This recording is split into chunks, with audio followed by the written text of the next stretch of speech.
안녕하세요. 메디치 미디어 시청자 여러분, 신혜선의 식탁 신혜선입니다. 외출한 김기현 변호사 김기현 없는 월간 김기현을 시작하겠습니다. 자, 오늘 나오신 분들요, 제가 로펌 하나를 털어온 느낌입니다. 자기소개 좀 해주세요.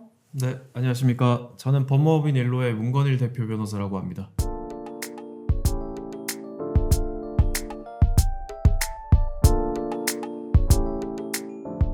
네, 안녕하십니까. 법무법인 일로의 정구승 대표 변호사입니다.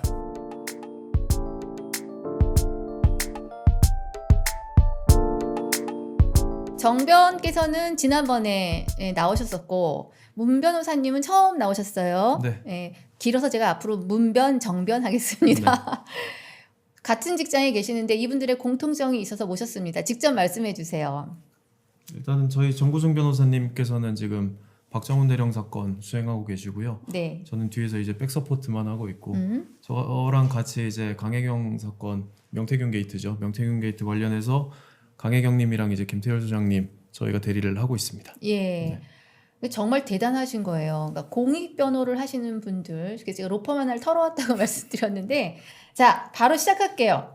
자, 시작하는데 오늘 한 30분 전에 속보 하나가 떴어요. 네. 예, 기다리던 분들이 많았을 것 같습니다. 우리 마은혁 헌재 후보님이 지금 최상목 권한대행께서 임명을 이렇게 골라서 보류했잖아요. 그것이 위헌이다. 이렇게 판결을 냈다고 합니다. 네. 자, 일단 두 분은 법조인이시니까 오늘 이 자리에서 하시는 말씀을 다 법조인의 관점에서 되게 조심스럽게 말씀하실 것 같은데, 이거 너무 당연한 거지요?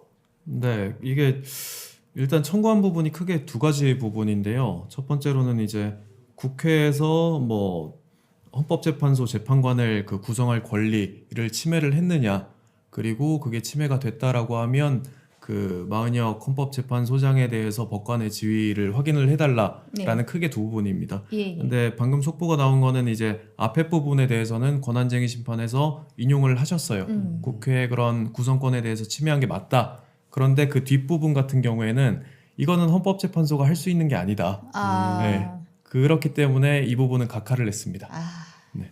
자, 그렇게 되면 다시 최상목 권한대행에게 어쨌든 공은 넘어가는데 어떻게 보세요? 근데 이런 위헌 확인의 경우에는 강제력이 있을 수가 없어서, 그러니까 예를 들어 저희가 아까 설명을 드렸지만 주차 위반을 했을 때 이게 불법이다 누가 확인을 해주더라도 과태료가 부과되지 않으면 그 차를 빼지를 않잖아요. 그것처럼 지금 위헌으로 확인을 해줬지만 여기에 대한 뭐 불이익 수단, 강제 수단이 별도로 없습니다. 그래서 나중에 차후에 헌법을 위반한 걸로 인해서 뭐 탄핵이 되거나 책임질 여지가 생길 수도 있지만 네. 직접적인 강제 수단이 없기 때문에 아마 버티기를 하지 않을까. 이미 최대행이 그랬어요. 그건 권고일 거다. 권고지 의무가 없다. 이렇게 말을 해버려서 그때 사실 조금 분노했는데, 보겠습니다. 어쨌든 이제 행정부 입법부가 최대행이 잘 판단해야죠. 지금 이 시국에서 어떻게 할 것인가. 근데 공익 변호를 또 두 분이 이렇게 하시게 된 어떤 이유, 짧게. 저는 처음에 이제 김규현 변호사와 사적인 자리에서 있다가 저희가 형사 전문 변호사로 지금 좀 성과를 많이 내고 있다 보니까 이제 사회에 나쁜 사람들만 풀어주지 말고 좋은 일도 좀 해라. 이런 식으로 해서 저는 사실 김규현 변호사와의 인연으로 공익 변호를 시작하게 되었고, 저희 법무법인 1호에서 이제 문건희 대표가 경영을 맡고 있다 보니까 사실은 초반에는 되게 많이 힘들어했어요. 왜냐면 4분의 1 중 한 명이 벌어오라는 돈은 안 벌어오고 그 공익 변호는 무료죠. 그쵸. 네. 뭐 교통비부터 시작해서 아무것도 안 되죠. 특히 이제 명태균 게이트 같은 경우에는 진행되는 곳이 창원이기 때문에, 그러니까요. 그리고 그 어떻게 보면 매출의 4분의 1을 담당해야 되는 친구가 창원을 하루 갔다 오고 뭐 이틀 갔다 오고 하면은 그 비용뿐만 아니라 기회 비용도 날아가는 거기 때문에 피곤하지. 예, 굉장히 맨 처음에는 되게 부담스러워하다가 본인이 들어오고 나서는 본인이 더 이게 말이 돼? 막 이런 식으로. 제가 그 강혜경 국장님 사건이랑 김태열 소장님 사건은 창원에 일손이 너무 부족하다, 한 번만 도와주라라고 해서 갔다가 네. 발목이 잡히셨어요. 발목이 잡혔다기보단 내용을 들어보니까 이게 심각하더라고요. 네. 대관절 네. 21세기 민주주의 사회에서 이게 맞는 일인가 라는 생각에 저도 같이 참여를 하게 됐습니다. 네. 아, 너무 제가 뭐 아무 저기가 없지만 너무 감사합니다. 네. 자, 요 얘기는 뒷부분에 가서 얘기하기로 하고요. 그래도 이게 월간 김기현에서는 끝날 때까지 끝나지 않은, 이겼는데도 아직도 좀 여진이 남아있는 우리 박 대리님 이야기 좀 하고 갈게요. 일단, 임성근 전 사단장이 몰래 전역을 한 겁니까? 이게 도대체, 이게 왜 전역이 가능해요? 그러니까 결국에는 외압에 동조한 세력들이 제 식구 감싸기를 한 겁니다. 그러니까 임성근 사단장은 지금까지 계속 해외 연수인지 모르겠죠. 연수를 계속 다녔어요. 이것도 되게 이례적인 일이고 예. 여기에 그 대구지검에서 현재 수사 중인데도 불구하고 거기에 대한 불이익을 전혀 입지 않았습니다. 반면에 박정원 대령 같은 경우에는 그 사건이 시작될 때부터 보직 해임을 당해서 1년 8, 9개월 동안 정말 본인이 말하시길 막 구름과 하늘과 대화를 했다 할 정도로 책상에 아무것도 주지 않고 버틴 시간들이 있었거든요. 너무 대조되는 상황이어서 이에 대해서 좀 이제 1심 무죄가 나왔으니 좀 네. 바꿔달라라는 식으로 해서 저희가 사실 행정소송도 진행 중이고 최근에는 집행정지, 그러니까 보직해임을 풀어달라 무죄 나왔으니까 라고 했는데 25일이죠. 25일에 수원 법원에서 집행정지를 기각을 했습니다. 그러니까 사정 변경이 없었다. 그 긴급한 필요성이 없다 막 이런 이유인데 사실 보직해임을 한 이유였던 것들이 다 무죄가 나왔는데 도대체 어떤 사정 변경이 필요한 건지 그리고 회복할 수 없는 피해가 인정되기 어렵다고 하는데 박정훈 대령님이 27년의 정년입니다. 그러면 그렇죠. 군생활 남은 기간 중에 그 소중한 기간을 사실 책상에 앉아서 아무 일도 안 하는 걸로 보내는 거로 도대체 나중에 법원이 어떻게 회복해 줄지 사실 진짜 의문입니다. 그 방식이요. 일반 민간 기업에서 왕따 놓거나 제발로 나가게 하기 위해서 이상한 창고에다가 사무실 하나 주고 거기 제대로 안 앉아 있으면 또 그것도 규칙 위반으로 이렇게 아주 그냥 나쁘게 악용되는 사례로 봤지. 저는 진짜 그때 너무 깜짝 놀랐어요. 사무실에 그렇게 책상 하나 달랑? 인간에 대한 예의도 아니고. 그렇죠. 사실 임성근과는 조금 너무 대조되기 때문에 예.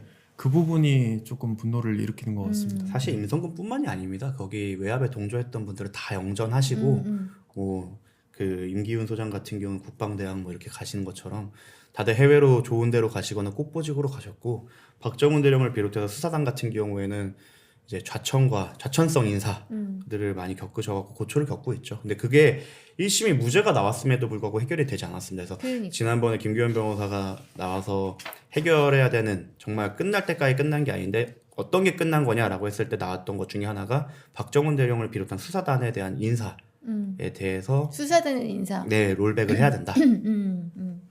알겠습니다. 자, 그러면 지금 근황요. 어쨌든 그때 1심 이겨서 이렇게 환하게 모처럼 웃고 또 우리 김규현 변호사님은 우시고 울보 김규현.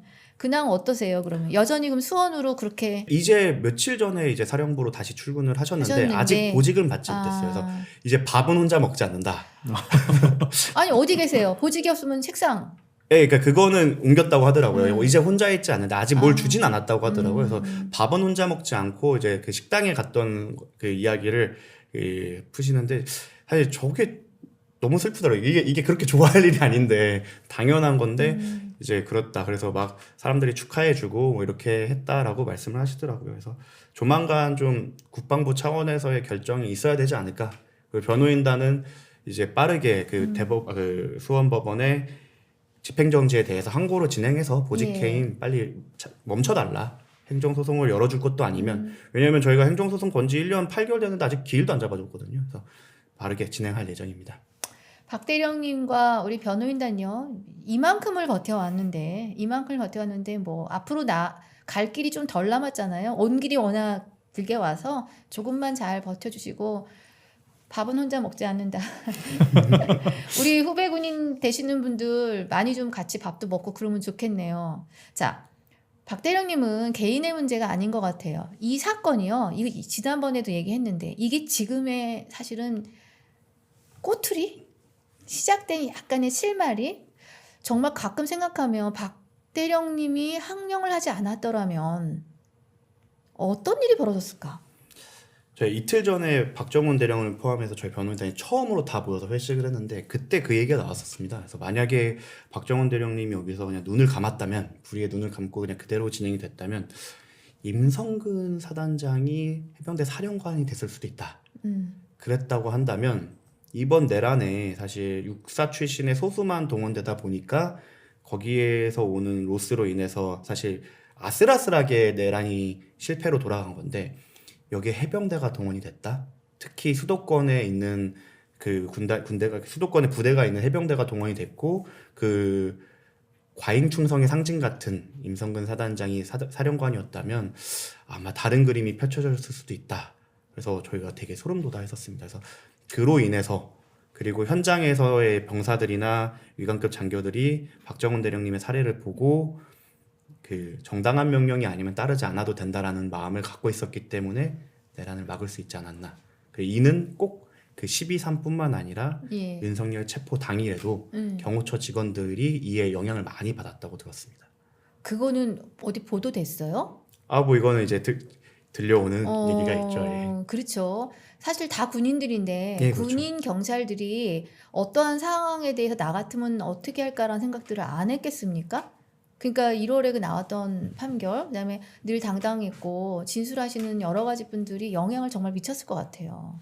그러니까 물리적으로 해병대 출동도 막고 죄송하지만 그날 많은 것들이 안 되게끔 하는 몇 가지가 있었잖아요. 날씨에 자기네끼리 하느라고 헬기가 네, 공군, 예. 수방사에서 너네 뭐니 이랬고, 근데 만약에 이런 모든 것들에 대한 장치들이 다 무너졌더라면은 그야말로 끌어낼 필요 없이 완전히 봉쇄가 가능했을지도 모르죠.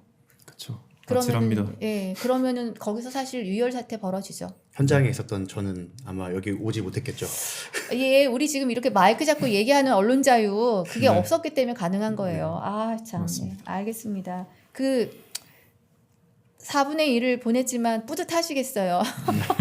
대표 변호사님. 이해합니다. 이것도. 네. 자, 남은 일정 잠깐 얘기해 주세요. 이제 3월 초까지가 이제 군검찰이 항소 이유서를 제출해야 되는 기간입니다. 그래서 군검찰들이 어떤 이유로 이 무죄에 대해서 항소했는지를 저희가 확인을 하면 이에 대한 반박이 이루어질 예정이고요.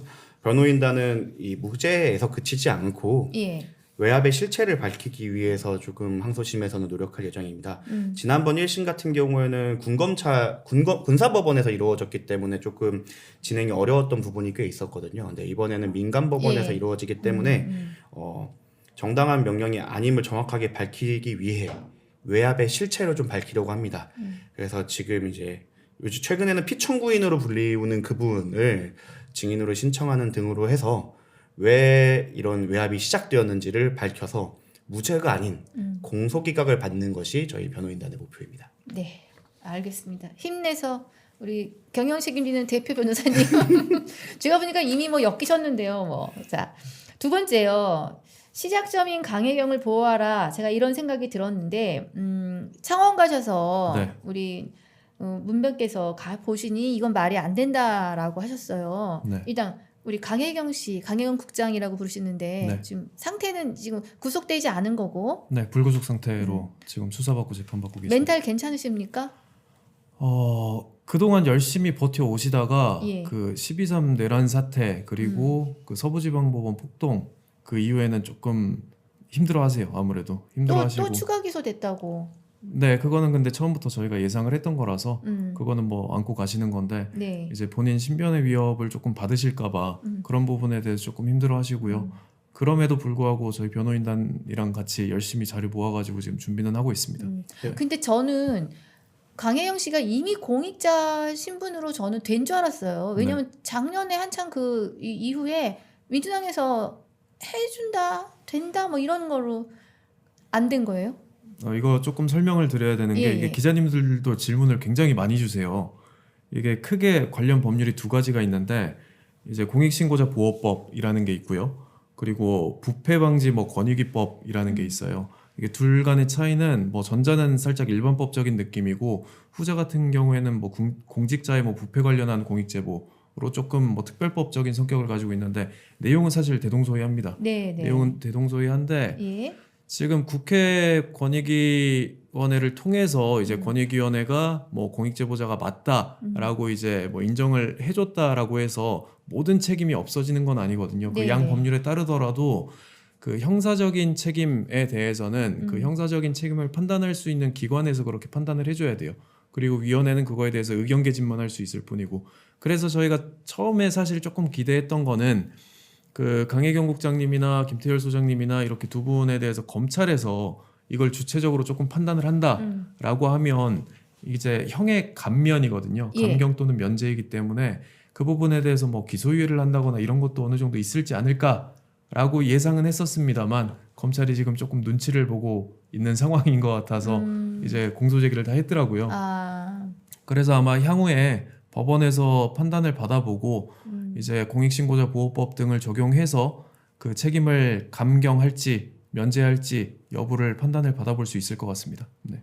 그러니까 구속은 안 됐지만 기소는 된 거다. 네. 네. 기소 유예가 되면 좀 자유롭게 밖에서 한숨 놓고 증언하고 하실 수 있는데 어쨌든 죄가 있다는 의미로 기소가 된 거니까 네. 조범까지 가야 한다는 거죠. 네. 그럼 거기서 이제 공익 성격이 크기 때문에 무죄로 판결되거나 아니면 이거는 어쨌든 죄를 지은 거기 때문에 가담했으니까 내 형량을 감면한다든가 이렇게 네. 될 수 있는. 제일 좋은 건 선고유예를 받는 게 가장 목표가 아닐까 싶습니다. 예.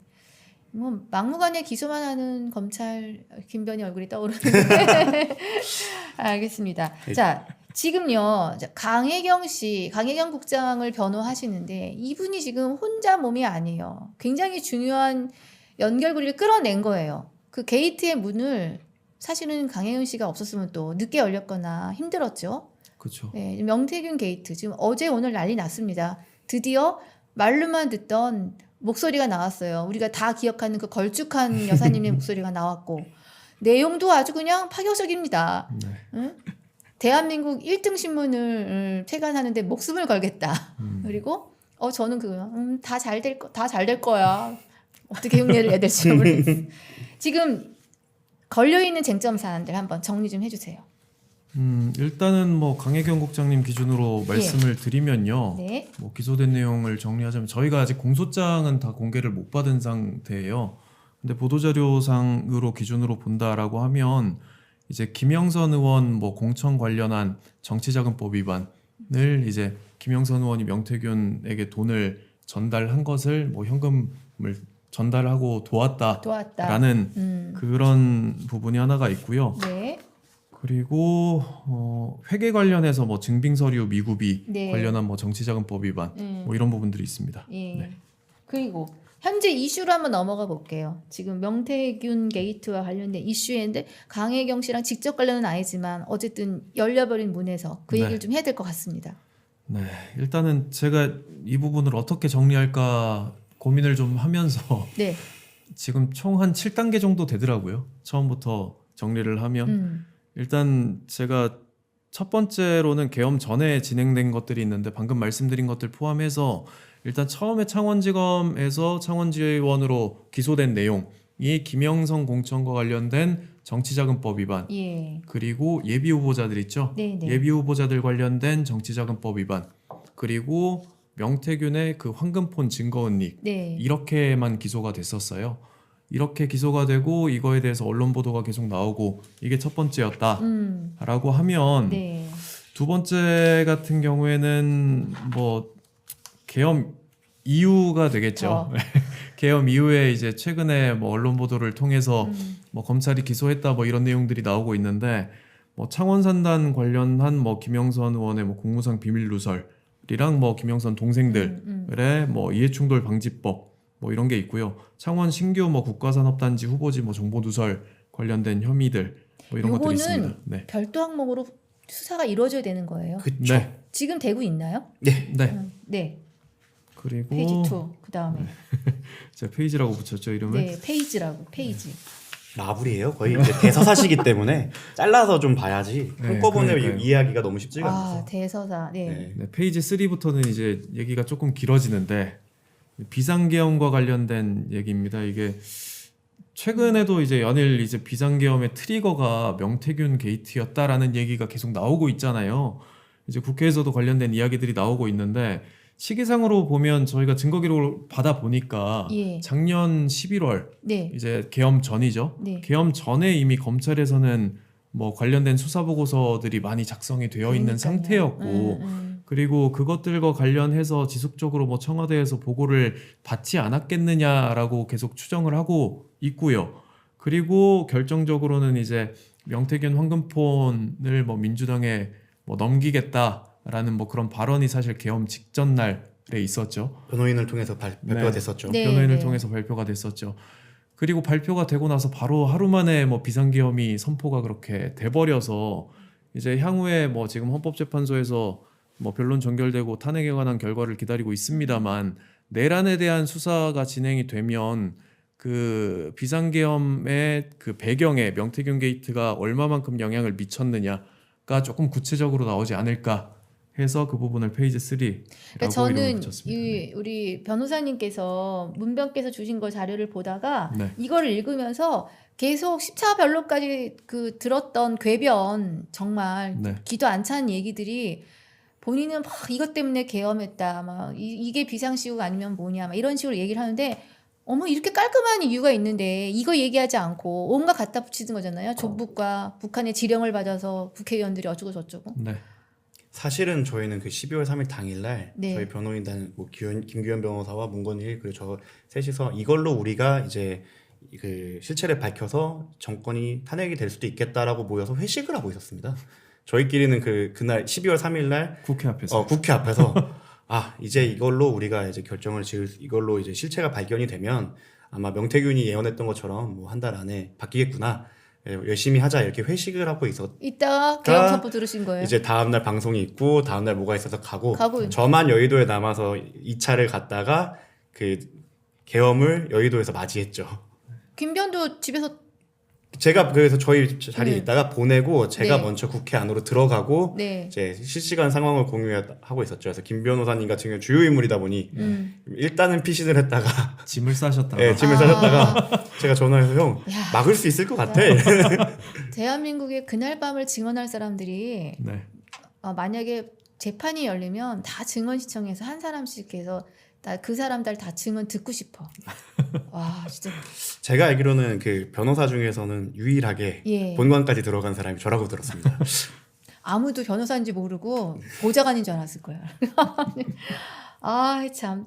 야 그러니까요. 저희는 민주당이 뭐 특검 얘기하니까 언론이 그렇게 썼어요. 그런데 지금 들어보니까 정확하게 계엄 전일 명태균 씨의 변호인이 그렇게 발언을 한 거죠. 네. 예, 이제 검찰이 믿을 수 없다. 언론이나 아니면 민주당에도 줄 수 있다 이런 식의 발언을 하셨죠. 알겠습니다. 그래서 추정을 하고 있는 거는 그렇게 발표를 하고 나서 12월 3일 뭐 경에 네. 그 명태균의 황금폰이 검찰에 확보되었다라는 얘기까지 뭐 청와대로 넘어갔다라는 얘기도 있는데 그것들은 뭐 저희가 기록상으로는 지금 확인이 안 돼서요. 네. 그러니까 윤석열 씨는 내가 진짜 하려고 그랬으면 왜 평일날 했니? 라고 말하지만 그러니까 그날 한 이유를 우리가 모두 다 준 거. 왜 하필 그날이야? 어? 작전 땡땡땡도 아니고 왜 그날이야 했는데 이렇게 갖다 붙이니까 정확하게 예 페이지 4로 넘어가 보겠습니다. 네, 네 번째는 이제 만약에 그 내란의 배경이 뭐 비상계엄의 배경이 그 명태균 게이트였다라고 하면 네. 그 명태균 게이트에서 과연 윤석열과 김건희가 어떤 범죄 행위가 있었느냐 또 규명이 돼야 되는 거고요. 지금 뭐 간접적으로 언론 보도는 나오고 있지만 저희가 강 국장님이랑 김태열 소장님 변호인으로서 저희 기록상에도 사실 어느 정도 명백하게 나타나는 부분이 있거든요. 이걸 법적으로 조금 정리를 해보자면 예. 일단은 지금 혐의가 있는 것은 정치자금법 위반 행위랑 뇌물수수죄 네. 이렇게 두 가지가 있습니다.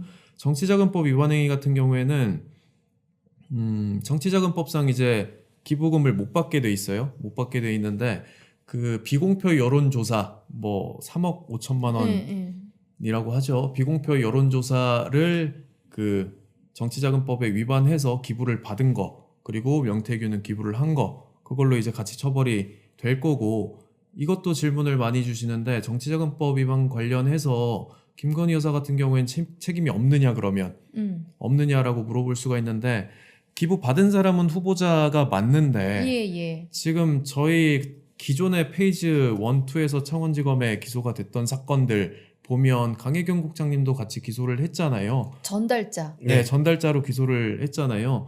이게 형법 33조에 보면 이제 신분관계에 관련한 법률이 있는데 신분 없는 자가 신분 있는 사람한테 뭐 가공을 한 경우에는 공범으로 처벌할 수 있다 뭐 이런 거예요. 예를 들어서 뭐 윤석열 당시 후보자가 그거를 받는 데 있어서 김건희 여사가 도움을 줬다, 중간에 역할을 했다라고 하면 김건희 같은 경우에도 분명히 정치자금법 위반으로 의유를 할 수가 있는 거죠. 그렇게 한 부분이 있고, 그리고 또 이게 사전 뇌물수수죄가 될 수도 있거든요.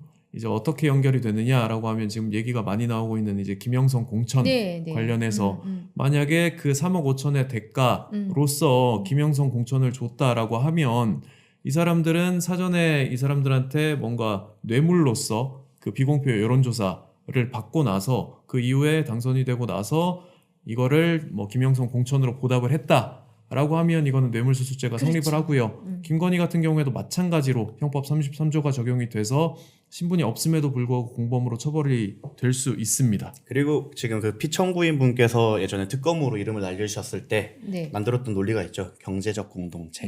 그때는 심지어 남이었음에도 불구하고 경제적 공동체라고 해서 엮었는데 그분은 이제 법률상 배우자분이시다 보니까 형법 33조로 당연히 되겠지만 그걸 혹시 안 된다고 하더라도 배우자로서 경제적 공동체로 볼 여지도 너무 많기 때문에 충분히 의율이 가능하다고 봅니다. 그러니까 이게 정당하게 3억 5천을 툭 주면 끝날 문제일 수도 있는데 일단 돈도 아깝고 자신의 권력도 한번 조금 나 그 정도 공천 하나 줄 수 있어.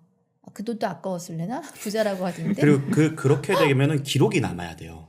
그러니까 돈을 이렇게 주면. 이거를 정치 자금으로 썼으면 이게 정치 자금으로 썼다. 그래서 이렇게 용역을 줬고 이런 기록들을 남겨야 되는데 아마 명태균 씨가 그때 했던 여론조사 같은 경우에는 좀 남길 수 없는. 데이터에 대해서도 의심이 그죠. 가는 부분이 예, 충분히 예. 있고 이러다 보니 그거에 대한 꼬리를 밟히지 않기 위해 그 자료를 남기고 싶지 않았을 거예요. 그러니까 돈을 주고 싶어도 그 돈을 줄 수 없고 복잡하니까 다른 걸로 주겠다라는. 그러니까 지금 얘기하는 정황, 이건 정황과 우리의 해석인데 충분히 합리적으로 이렇게 해석할 수가 있을 것 같아요. 네. 네, 근데도 아직도 그 부분에 대해서는 조사도 이루어지지 않고 있습니다. 네. 예. 그 다음으로는 이제 뭐 이제 슬슬 얘기가 나오고 있는데 페이지 5, 6 해가지고 제가 뭐 오세훈 관련된 거, 홍준표 관련된 네, 거, 정치자금법 위반이랑 뭐 뇌물수수 이렇게 정리를 했어요. 네. 정치자금법 위반 행위는 좀 묶어서 설명을 드릴게요. 정치자금법 위반 행위는 그 이전에 그 윤석열 김건희의 정치자금법 위반과는 조금 구조는 다릅니다. 왜냐하면 윤석열 김건희의 정치자금법 위반 같은 경우에는 명태균이 이거를 기부행위를 한 거거든요. 기부행위를 한 거고 윤석열이나 김건희가 그걸 받은 건데 예.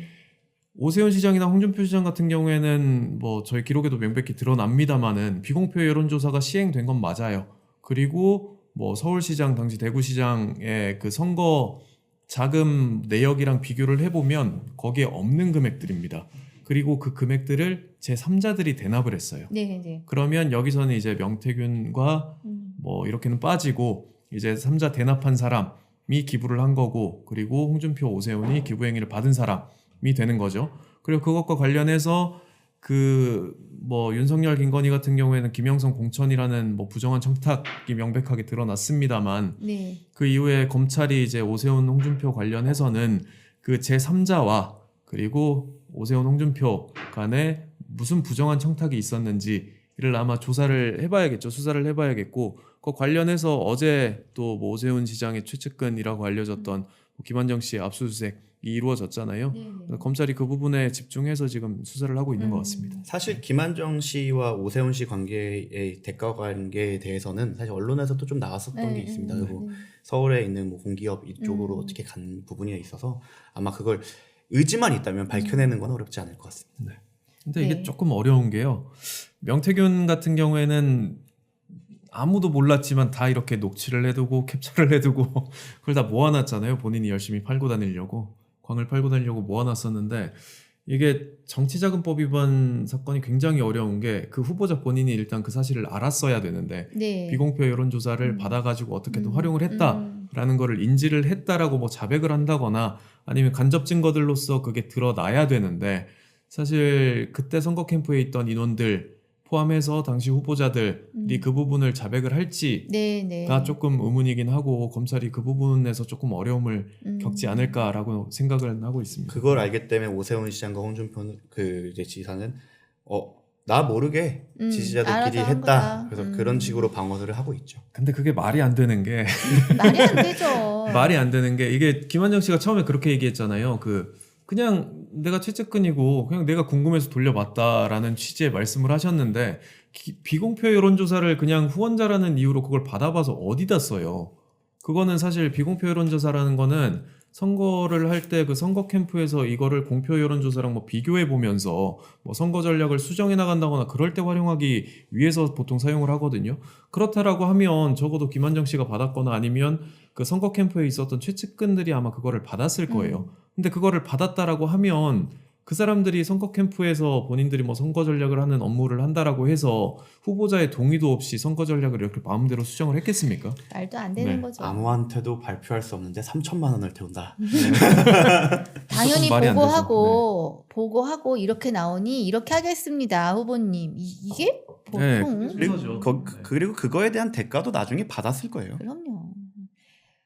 맨날 실력 자랑하는 검사님들 이번에 좀 보겠습니다. 어떻게 공정하게 검날이 휘둘려지는지. 자, 그 다음에 네, 마지막으로는 이제 향후에 이 사건들이 어느 정도 정리가 되고 나면 예, 이게 사실 고질적인 문제였거든요.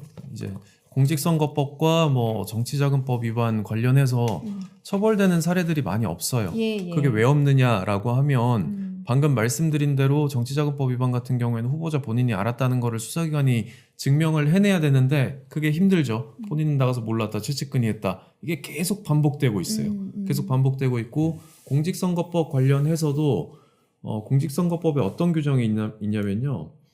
255조의 부정선거운동죄라는 게 있습니다. 예. 이게 뭐 공무원 등이 정치적 중립을 지켜야 되는데 그걸 지키지 않고 뭐 이렇게 선거에 부당한 영향을 끼친다라고 하면 공직선거법 위반이 되는 건데 지금 이거 관련해서도 공소시효가 굉장히 짧게 규정되어 있어요. 그리고 이것도 마찬가지로 그 정치자금법 위반과 마찬가지로 그 후보자 본인이나 공직자 본인이 알았느냐 여부가 조금 굉장히 중요한 쟁점이 되거든요, 항상. 네. 그래서 자백을 받아내려고 검찰에서는 항상 노력을 하죠. 이게 계속 반복되다 보니까 이런 그 처벌이 안 되는구나라는 거를 인지한 사람들이 좀 비틀어서 좀 틈새를 파고든 거죠. 틈새를 파고들어서 비공표 여론조사라는 방식으로 뭔가 공천을 대가로 주고받고 이런 행위들이 그 지역에는 굉장히 좀 횡행했다는 거 아닙니까? 그렇다라고 하면 뭐 공직선거법이든 정치자금법이든 이런 것들에 대해서 앞으로 입법적으로 조금 어느 정도 손을 봐야 되지 않느냐. 네. 왜냐면 뭐 미국이나 뭐 이런 데 같은 경우에는 뭐 선거 캠프에 누가 있다라는 것도 사실 언론 보도가 많이 되잖아요.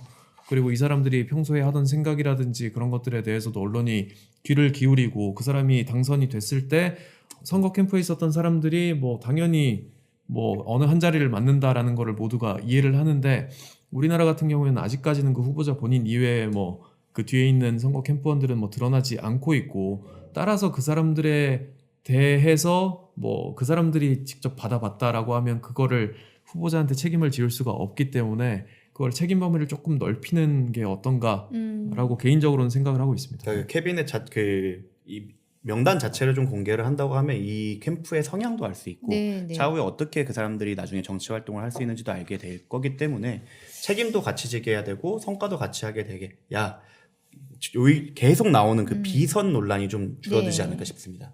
아니 저 말씀 듣는데 왜 갑자기 막 제가 워낙 IT 쪽을 좀 해서 네. 개인정보 유출되고 위반되면 CEO가 구속이 되도록 하는 게 법 조항이잖아요. 그렇죠.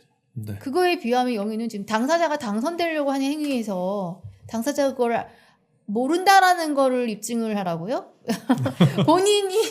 본인이 오히려 입증해야지. 근데 이거 균형도 안 맞는 것 같아요. 법에. 꼬리 자르기가 너무 맞죠. 좋은 네. 구조죠. 그리고 이제 아까 문건일 변호사가 얘기할 때 전제로 깔았던 게 검찰이 그걸 알아내려고 노력을 한다도 전제가 있었는데 네. 그 노력이 좀 선택적으로 이루어지게 된다고 하면 좀 이게 공정하지 않을 수 있기 때문에 이 부분에 대해서는 개선이 좀 필요해 보입니다. 지금 뭐 조기 대선이 거의 뭐 확실시 예상되고 있는데 뭐 아직 헌재 판결 안 나왔지만 지금은 어렵지만 끝나고 나면 정비 제도해야 될 것이 정말 많네요. 네. 뭐 지금 뭐 일각에서 군불대는 계엄만이 아니라 실제로 계엄령에 대한 자체도 그렇고 지금 이런 부분도 그렇고 좀 교훈을 남겨서 실제 좀 그런 일이 재발되지 않도록 하는 장치들이 좀 생기면 좋겠습니다.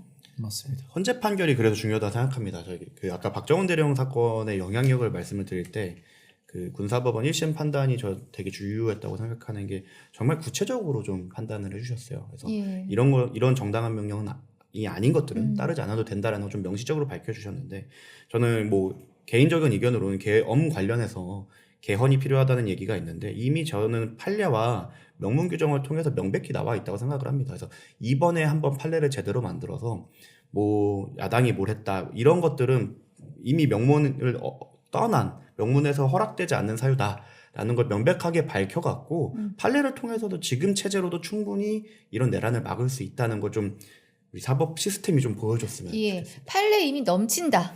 없어서 그런 게 아니다.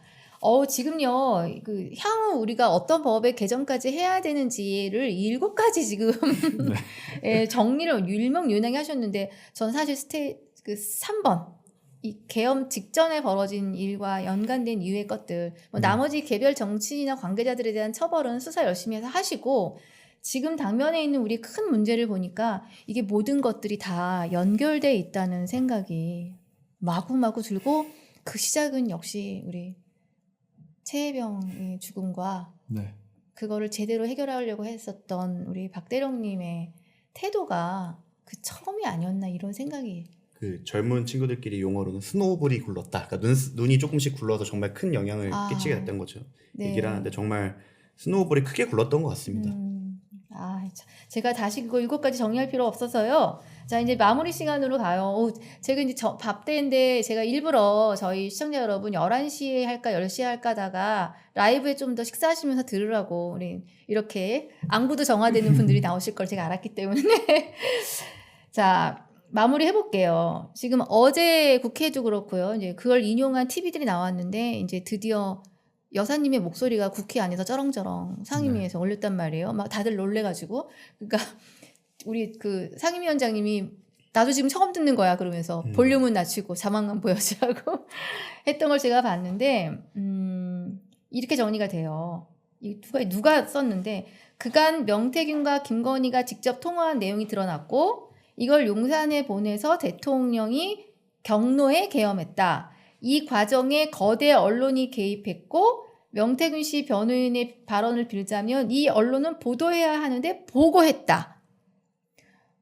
전 굉장히 잘 정리한 것 같아요. 제가 정리한 게 아닙니다. 어제 나온 뉴스를 정리한 건데 보도해야 하는데 보고했다. 그렇죠. 이게 참 아까도 말씀드렸지만 그 11월 초에 수사보고서 만들어지고 나서 계엄까지 시간이 상당히 많이 있었잖아요. 많이 있었는데 그 부분과 관련해서 언론에는 뭐 이렇게 드러나지 않고 그게 자기들끼리 뭐 아름아름 이런 식으로 해서 처음에 뭐 강국장님 사건도 마찬가지지만 창원지검 수사과에다 박아놓고 그냥 묵히려고 했었잖아요. 묵히려고 했는데 지금 뭐 언론 보도가 뭐 이렇게 터지고 하니까 지금 이 사건이 스노우볼이 굴러서 이제서야 뭐 전모가 다 드러나게 됐습니다. 네. 앞으로 그런 것들이 더 많이 드러날 것 같아요. 저희가 일부 지금 창원지법에 작년에 기소가 됐던 건들 기록만 지금 파악을 하고 있음에도 불구하고 김건희가 개입한 흔적이 굉장히 좀 많거든요. 많은데 앞으로 수사를 하면 더 나오지 않을까 싶습니다. 이번에 기소된 것들에 대한 기록 그리고 강혜경 국장에 대한 그 PC를 환불을 받게 되면 조금 더 실체에 가까워질 것 같고 그리고 요즘에 나오는 그 일선 검사들이 연설을 하고 연명을 했던 것과 다르게 이것의 진행을 막았던 그러니까 마치 박대령 사건 때 이제 외압을 했던 사람들처럼 분명히 이 수사가 더 나아가지 못하게 했던 결정권자들이 있을 거예요. 그 부분까지 저희는 다 나중에 밝혀져야 지금 어떻게 보면은 소위 말하는 보수 카르텔의 거의 백과사전처럼 언론, 검찰 그리고 뭐 정부 뭐 한꺼번에 다 개혁을 할 수 있는 좋은 기회가 되지 않을까 생각합니다. 검찰 자유롭지 않습니다 절대. 자 변호사분이시대요. 헌재의 그런 최후 변론 이런 자리에 한번 서서 내가 뭘 해도 한번 해보고 싶다. 나라면 어쨌든 쓰실 거 아니에요. 직접. 뭐 나중에 누가 데스킹을 하는지는 모르겠으나 어떠셨어요 보시면서? 저는 이제 올 3월부터 이제 학생들을 대학에서 가르치게 됐는데 이건 보면서 좀 자괴감도 들었고 왜냐면 피청구인조차 저희 법조 선배기도 하니까요. 그래서 하지만 또 이제 국회 탄핵소추 대리인단의 명문을 보면서 저거는 수업 때 저렇게 글을 써야 된다를 보여줄 수도 있겠다라는 생각이 들 정도로 많은 생각이 왔고 저는 뭐 마지막 최후 진술도 그렇지만 결국 법조인은 글로 말한다고 생각을 합니다. 그리고 그 그거에 이제 꽃은 아마 헌법재판소의 결정문이 되어야 되지 않을까. 제가 그거를 들고 우리 시스템, 제가 속해 있는 법조 시스템이 이러한 자정작용이 있고 이러한 명문을 우리가 어떻게 보면 꽃처럼 피워낼 수 있었다라는 걸 학생들한테 좀 가르칠 수 있었으면 좋겠습니다.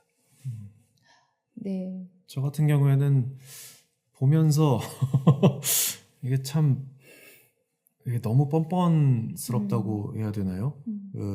일단은 배경에 명태균 게이트가 있는 게 거의 99.9% 확실해 보이는데 확실해 보임에도 불구하고 뭐 선거 조작이라든지 이런 것 가지고 아직도 얘기를 하고 있는 그 최후 변론을 들어보니까 이게 그 지금 젊은 세대한테 굉장히 어느 조금 악영향을 끼칠 수도 있겠다라는 생각을 하긴 했거든요. 왜냐하면 그 헌법재판소의 탄핵 과정이라는 것은 그 대통령이라고 하는 우리나라 최고 권력 기관에 대한 그 파면 여부를 결정하는 자리인데 그것과 관련해서 일방 당사자가 그렇게 허무맹랑한 주장을 일관되게 유지를 해오고 최후 변론에도 그렇게 얘기를 한다라고 하면 일부 국민들은 저걸 믿을 수도 있겠구나라는 무서운 생각이 조금 들더라고요. 그래서 헌법재판소에서 나중에 판결문을 내릴 때도 그 부분과 관련해서 물론 굉장히 좀 쓸량이 많으시겠지만 조목조목 하나씩 좀 반박을 해주셨으면 제발 예, 그게 문서로 좀 남아야 되지 않을까 싶습니다. 네. 그러니까 지금요, 우리 지금 법조계 선배님들은 지금 여기 두 변호사님의 이야기를 정말 마음 아프게 들으셔야 될 것 같아요. 그냥 인용이냐 기각이냐가 아니라 왜에 대한 부분들이 정말 헌재의 그 판결이라는 건 굉장히 무거운 거잖아요. 네. 지금 그리고 헌법을 위반했냐를 다투는 건데 그 말씀대로 그렇지 않으면은 저 궤변이 그대로 회자가 되고 명문으로 남을 그러니까 논란의 소지를 줄여주십시오. 우리 헌법재판관님. 역사에 남는 결정문이 될 것이고 그리고 시간이 지나면 그 후에 부안해동했던 저희 선배님들 중에서 멀쩡하다고 생각했던 그분들이 사실 이번 사건 때 정말 와 놀랄 정도의 이상한 얘기를 많이 하셨거든요. 제가 그때 한번 글을 쓴 적이 있었는데 그 워렌 버핏이 주식시장 관련해서 수영장물이 빠졌을 때 누가 수영복을 입지 않았는지 그때 알게 된다는 것처럼 평상시에는 정말 존경받던 법조 선배들이 갑자기 이상한 소리를 하셨거든요. 그래서 그게 다시는 반복되지 않게 헌재 결정과 여러 가지 명문 결정을 통해서 좀 박제되었으면 합니다. 이번 사건과 얽혀있는 여러 군에서 집단 내에서 검찰, 언론 뭐 이렇게 다 밝혀지겠지만 사실은 한 사회 전체를 보면 대한민국의 사법 시스템과 지금 법조에 몸을 담고 계시는 많은 분들은 이번 사태를 정말 얼마나 몇 번씩 복귀를 하셔야 될 것 같아요. 그리고 지금 두 분의 연배가 젊은 층에 속하신단 말이에요. 저희 진짜 지금의 한국 사회 중심입니다. 제 조직 생활에서도 이때 제일 꽃을 폈어요. 30대 후반에서 40대까지가 저의 인생의 황금기였던 것 같아요. 근데 이분들이 느끼는 현재의 심정들을 정말 우리 고참 선배들은 내려놓고 들으시든지 뭐 하셔야겠다는 생각이 드네요. 정말 또 답답하셨을 것 같다는 생각이. 우리 이거 잠깐 좀 볼게요. 채팅에 막 변호사님들 칭찬이 엄청납니다. 그리고 대한민국은 반드시 제자리를 찾을 겁니다. 예, 힘내고 화이팅 하세요. 감사합니다. 에고 오늘에야 이런 좋은 방송을 좋아요, 구독, 알림 해주십시오. 계엄 때 여의도 계셨어요. 여의도 계신 분들 굉장히 많아요. 멋지고 정의롭고 똑똑하시다. 박정훈 대령님 빨리 복직하시고 강혜경님은 국민들이 꼭 지켜내겠습니다. 검찰의 전략적 수사, 언론의 획책. 예. 그 복직을 빨리 하기 위해서 선의의 지원이 필요한 거 있잖아요, 우리. 그런 걸 할 수 있으면은 좀 요청도 하시고. 자, 시간이 많이 마무리 관계로 가는데 이거 하나 여쭙고 갈게요. 왜 공익하세요?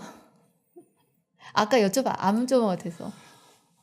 사실은 뭐 거창하게 저희가 뭐 그렇게 시작된 건 아닙니다. 네, 하다 보니까 그냥 해야 되는 일이라서 하게 된 것 같아요. 그만둘 이유를 찾지 못한 게 더 큰 것 같습니다. 시작은 정말 이제 연 때문에 아니면 배운 게 도둑질이 변호다 보니까 하게 됐는데 그냥 그만둘 이유를 찾지 못했다.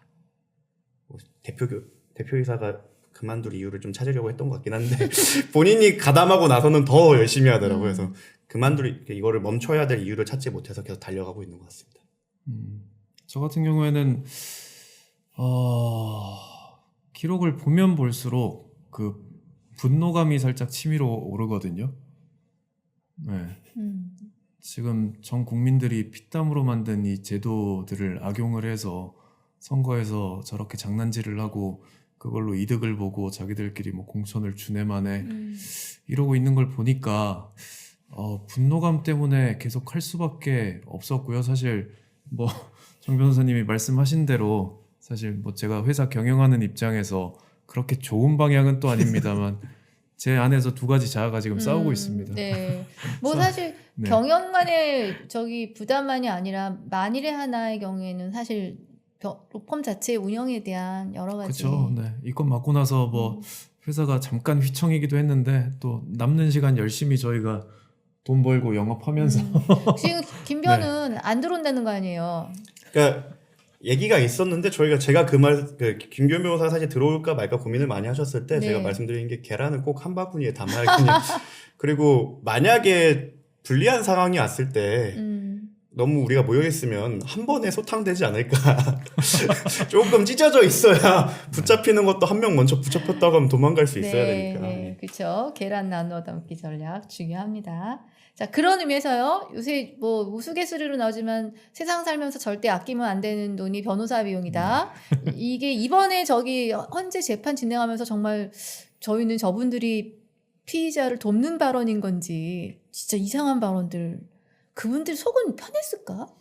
궁금해, 개인적으로 진짜. 이번에 제일 핫해지신 분이랑 오랫동안 그 페이스북으로도 교류를 했고 개인적으로 혹시 개몽되신 분이요? 예. 네. 근데 개몽되신 분. 뭐 네, 그렇습니다. 개인적으로는 그렇게 막 나쁜 사람은 아니에요. 아, 예, 네, 뭐 예. 다른 생각이 있으시겠죠, 네, 다들. 네. 개몽돼서 예. 막 간증하시고. 네. 네. 저기 두 분요, 이 공익변호사 하시려면, 실제 공익변호 지원을 받지 못하면 그 수임료 가지고 강혜경 국장이나 대응하기 못하셨을 거 아니에요. 그 돈을 어떻게 감당해요?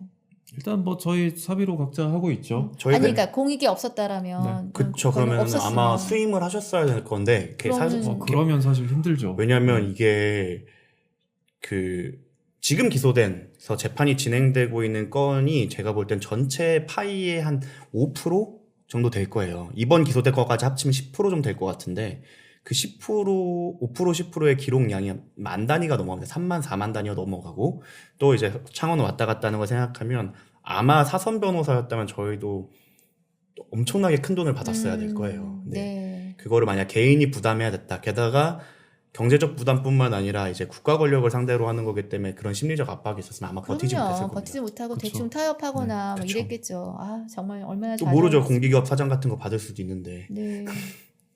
자, 우리 영업 좀 하세요. 영업. 영업 좀 하시죠. 네, 저희는 법무법인 일로 에서 지금 강혜경 국장님, 김태열 소장님 지금 공익변론을 하고 있고요. 박정은 대령님도 마찬가지고 일단 저희 같은 경우에는 뭐 형사 전문으로 군법무관 출신들이 많아서 뭐 군사건도 많이 진행을 하고요. 형사 사건 많이 하고 그리고 뭐 민사도 안 하는 건 아니죠. 민사 전문이기도 이혼도 하고 하니까. 다 합니다. 다 합니다. 네. 저희 변호사님들이 많은데 월급 주기가 힘들어서 변호사님들이 저희가 변호사님들 포함해서 직원분들을 다 합치면 30명 되더라고요. 그래서 이제 그 4분의 1을 벌어와야 되는 대표 중에 4분의 2가 이제 4분의 3이 됐죠. 변경식 변호사님까지 들어갔으니까.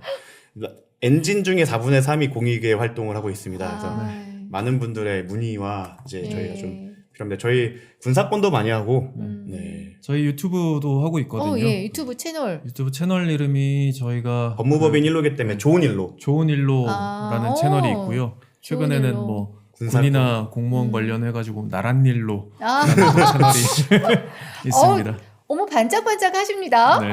좋은 일로 나란 일로. 예. 이게 저희 마케팅 팀이랑 했을 땐 저희가 되게 나이가 많은 편이라 되게 올드하다 꼰대다 얘기를 많이 듣는데 감사합니다. 자, 바퀴 4개 중에 3개가 029 굴러갑니다. 바퀴 하나가 세져야 뭔가 좀 잘 될 것 같죠? 예. 자제분들 군대 보내시고 어려움 겪으시는 부모님들 형사사건 군검 출신들이시니까 맡겨주시고 또 유튜브도 많이 봐주시고 네 너무 감사하고요.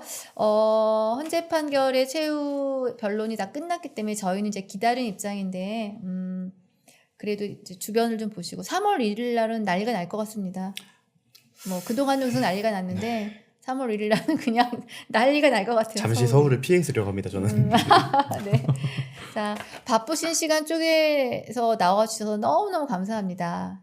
시청자 여러분 공지 하나 드릴게요. 저희가 어쨌든 조기 대선이 다가올 것으로 보고요.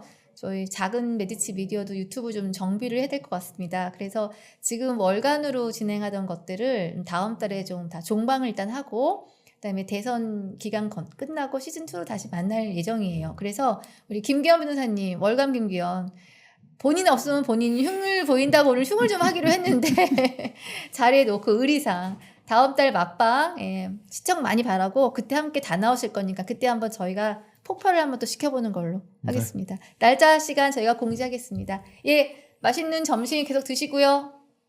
저희는 다음 시간에 뵙겠습니다. 감사합니다. 네, 감사합니다.